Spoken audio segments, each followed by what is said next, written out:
Breaking news. মধ্যপ্রাচ্যের আকাশ এখন বারুদের গন্ধে ভারী।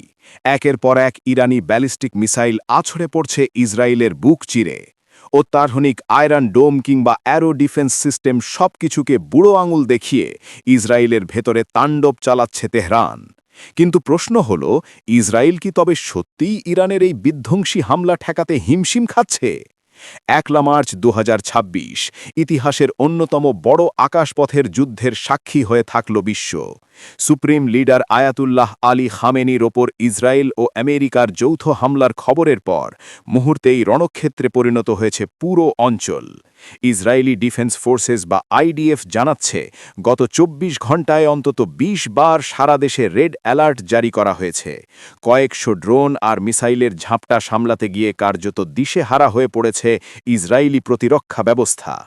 এই সংকটময় মুহূর্তে ইসরায়েলের পাশে দাঁড়িয়েছে আমেরিকা। পেন্টাগন জানিয়েছে, মার্কিন যুদ্ধজাহাজগুলো ইরানের মিসাইল ভূপাতিত করার চেষ্টা করছে, কিন্তু ইরানের তৈরি হাইপারসনিক মিসাইলগুলো এতই দ্রুতগামী যে তা লক্ষ্যভেদ করার আগেই ইসরায়েলের সামরিক সদর দপ্তর ও গুরুত্বপূর্ণ স্থাপনায় আঘাত হানছে। তেল আবিবের আকাশ এখন ধোঁয়ায় আচ্ছন্ন।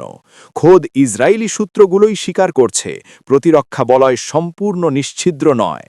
ইরান স্পষ্ট জানিয়ে দিয়েছে, এটি কেবল শুরু।